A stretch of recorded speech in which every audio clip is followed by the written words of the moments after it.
Welcome to wishful ಅಡುಗೆ ಮನೆ. ನೋಡಿ, ಇವತ್ತು ಗೋರಿಕಾಯಿ ಅಂದರೆ ಇದು ಚೌಳಿಕಾಯಿ ಕೂಡ ಅಂತಾರೆ.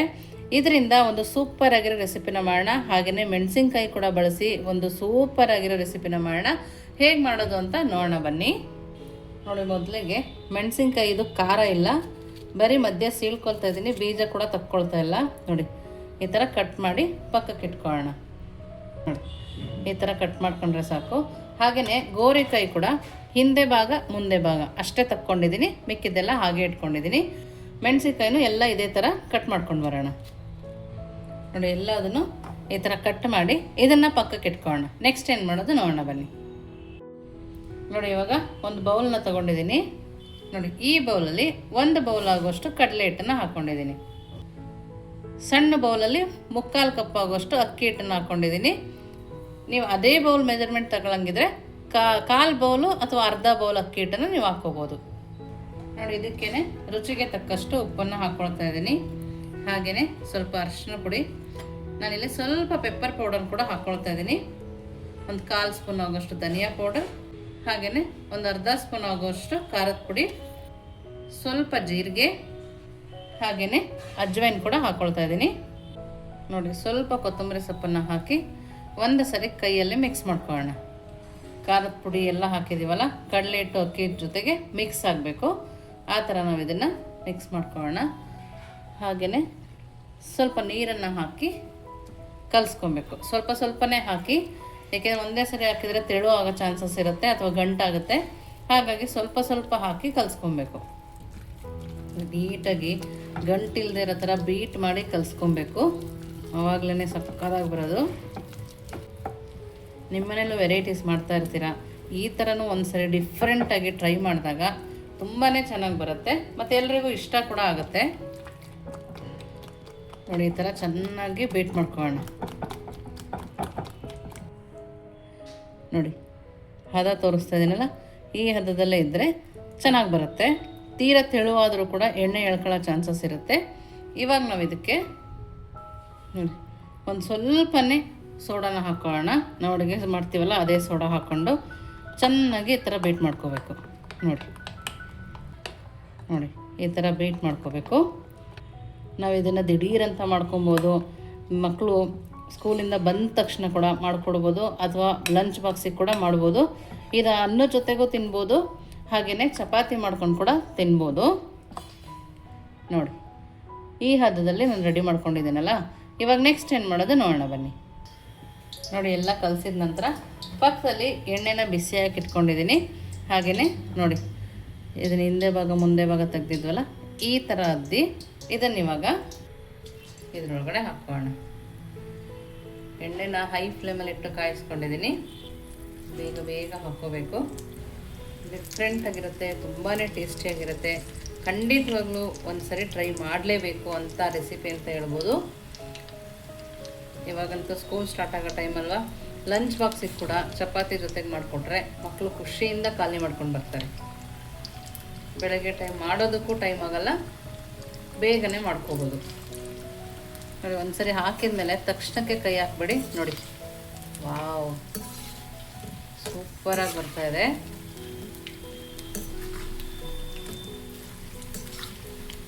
ನೋಡಿ, ತುಂಬಾ ಚೆನ್ನಾಗಿದೆ. ಸಂಜೆ ಟೈಮ್ ಕೂಡ ನಾವು ಮಾಡ್ಕೊಡ್ಬೋದು. ಮಳೆ ಬರ್ತಾ ಇರ್ಬೇಕಾದ್ರೆ ಮಾಡಿದ್ರು ತುಂಬ ಖುಷಿಯಾಗಿ ತಿಂತಾರೆ. ನೋಡಿ, ಎರಡೂ ಸೈಡು ನೀಟಾಗಿ ಬೇಯಿಸ್ಕೊಳ್ಳೋಣ.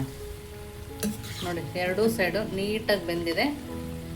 ನೋಡಿ, ಈ ಟೈಮಲ್ಲಿ ತಕ್ಕೊಳ್ಳೋಣ. ಇನ್ನೂ ಕ್ರಂಚಿ ಬೇಕಂದರೆ ಸ್ವಲ್ಪ ಕೆಂಪಾದ್ಮೇಲೆ ತಕ್ಕೋಬೋದು. ನನಗೆ ಇಷ್ಟೇ ಸಾಕು ಅಂತೇಳಿ ತಕ್ಕೊಳ್ತಾ ಇದ್ದೀನಿ. ನೋಡಿ, ಇದೇ ಎಷ್ಟು ಕ್ರಿಸ್ಪಿಯಾಗಿದೆ ನೋಡಿ. ನೋಡಿ, ತುಂಬಾ ಕ್ರಿಸ್ಪಿಯಾಗಿ ಬಂದಿದೆ.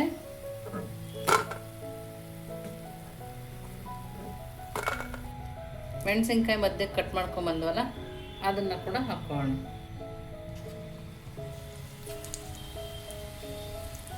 ಏನಪ್ಪ ಇದು ಬಜ್ಜಿನೇ ಮಾಡ್ತಾ ಇದ್ದಾರೆ ಅಂದ್ಕೊಂಡಿದ್ದೀರಾ? ಇದು ಬಜ್ಜಿ ಅಲ್ಲ, ಇನ್ನು ಮುಂದೆ ನಿಮಗೆ ಗೊತ್ತಾಗುತ್ತೆ. ನೋಡಿ, ಇದನ್ನು ಕೂಡ ಮೀಡಿಯಮ್ ಫ್ಲೇಮಲ್ಲಿಟ್ಟೆ ಬೇಯಿಸ್ಕೊಳ್ತಾ ಇದ್ದೀನಿ. ಇದನ್ನು ತಕ್ಷಣಕ್ಕೆ ಕೈ ಆಡಿಸ್ಬೇಡಿ, ಇದೇ ಥರ ನಿಧಾನಕ್ಕೆ ತಕ್ಕೋಣ. ಈ ಮೆಣಸಿನ್ಕಾಯಿ ನಮಗೆ ಖಾರ ಇಲ್ಲ, ಖಾರ ಇದ್ದರೆ ನೀವು ಬೀಜನ ತಕ್ಕೊಂಡು ಹಾಕೋಬೋದು, ಇಲ್ಲ ಖಾರ ಇಲ್ಲದೇ ಇರೋ ಮೆಣಸಿನ್ಕಾಯಿ ಆದ್ರೇ ತುಂಬ ಚೆನ್ನಾಗಿರುತ್ತೆ. ನೋಡಿ ನಿಧಾನಕ್ಕೆ ಮೀಡಿಯಮ್ ಫ್ಲೇಮಲ್ಲಿ ಇಟ್ಟು ಬೇಯಿಸ್ಕೊಂಬರೋಣ. ನೋಡಿ ಇವಾಗ ಇದು ಕೂಡ ಎಷ್ಟು ಚೆನ್ನಾಗಿ ಬಂದಿದೆ ನೋಡಿ. ಇವಾಗ ಇದನ್ನು ತಕ್ಕೊಳ್ಳೋಣ. ಮಿಕ್ಕಿದ ಎಷ್ಟಿದೆ ಅಷ್ಟನ್ನು ನಾನು ಮಾಡ್ಕೊಂಬರ್ತೀನಿ. ನೆಕ್ಸ್ಟ್ ಏನು ಮಾಡೋದು ನೋಡೋಣ ಬನ್ನಿ.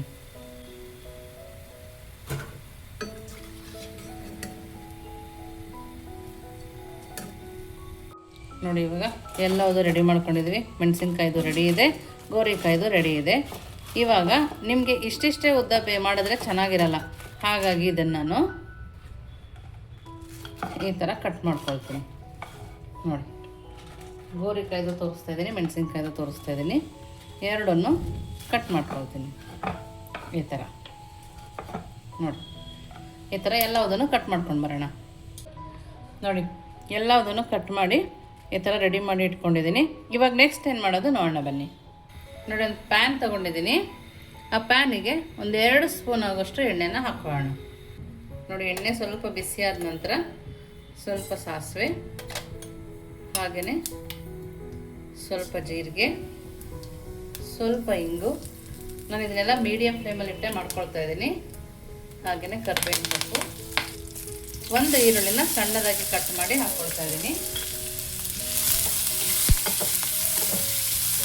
ಈರುಳ್ಳಿ ಸ್ವಲ್ಪ ಕೆಂಪಾಗೋ ತನಕ ನಾವು ಉಟ್ಕೋಬೇಕು. ನೀವಿನ್ನೂ ನಮ್ಮ ವಾಟ್ಸಪ್ ಗ್ರೂಪಿಗೆ ಜಾಯಿನ್ ಆಗಿಲ್ಲ ಅಂದರೆ ವಿಶ್ಫುಲ್ ವಾಟ್ಸಪ್ ಗ್ರೂಪ್ಗೆ ಜಾಯಿನ್ ಆಗೋದನ್ನು ಮರಿಬೇಡಿ.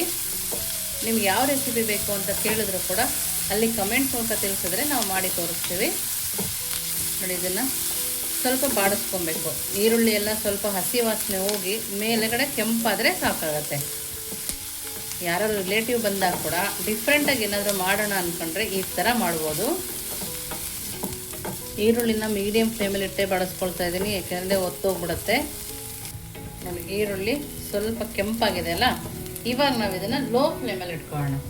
ಒಂದು ಅರ್ಧ ಸ್ಪೂನ್ ಆಗೋಷ್ಟು ಧನಿಯಾ ಪೌಡರ್, ಹಾಗೆಯೇ ಒಂದು 1/4 ಸ್ಪೂನ್ ಆಗೋಷ್ಟು ಖಾರದ ಪುಡಿ, ಸ್ವಲ್ಪ ಅರಿಶಿನ ಪುಡಿ, ಒಂದು ಅರ್ಧ ಸ್ಪೂನ್ ಆಗೋಷ್ಟು ಉತ್ತರ ಕರ್ನಾಟಕ ಮಸಾಲ ಖಾರನ ಹಾಕೊಳ್ತಾ ಇದ್ದೀನಿ. ಇದು ಹಾಕೋದ್ರಿಂದ ತುಂಬಾ ಚೆನ್ನಾಗಿರುತ್ತೆ. ನಿಮಗೆ ಬೇಕಂದ್ರೆ ಇನ್ನು ಸ್ವಲ್ಪ ಹಾಕೋಬೋದು.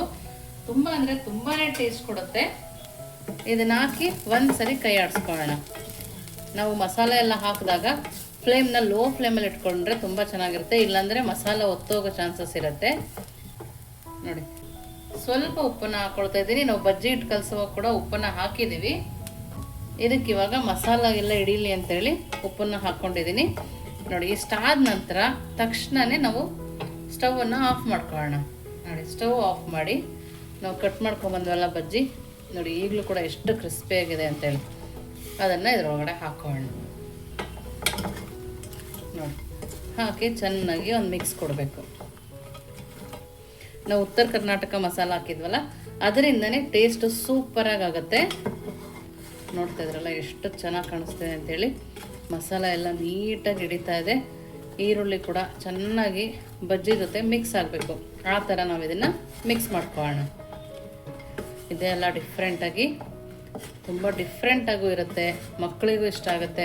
ಹೀಗೆ ಕೊಡೋದಾದರೂ ಕೂಡ ಮಕ್ಕಳಿಗೆ ಕೆಚಪ್ ಜೊತೆ ಕೊಟ್ಟರೆ ಬಜ್ಜಿ ಅಂತೇಳಿ ತುಂಬ ಇಷ್ಟಪಟ್ಟು ತಿಂತಾರೆ. ಆದರೆ ಚಪಾತಿ ಜೊತೆಗೆ ತುಂಬ ಚೆನ್ನಾಗಿರುತ್ತೆ. ನೋಡಿ ಇದನ್ನು ಮಿಕ್ಸ್ ಮಾಡ್ಕೊಂಡಿದ್ದೀವಲ್ಲ, ಇದನ್ನೀಗ ಯಾವ ಥರ ತಿನ್ನೋದು ನೋಡೋಣ ಬನ್ನಿ. ನೋಡಿ ಇದನ್ನು ನೀವು ಯಾವ ಥರ ಬೇಕಿದ್ರೂ ತಿನ್ಕೋಬೋದು.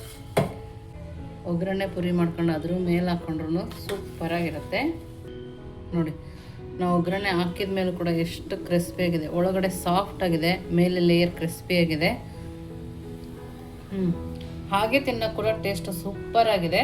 ಇವಾಗ ನಾವು ಇದನ್ನು ಚಪಾತಿ ಜೊತೆಗೆ ಟೇಸ್ಟ್ ಮಾಡೋಣ. ಬೇರೆ ಯಾವ ಪಲ್ಯನೂ ಬೇಕಾಗಲ್ಲ ಇದಿದ್ರೆ.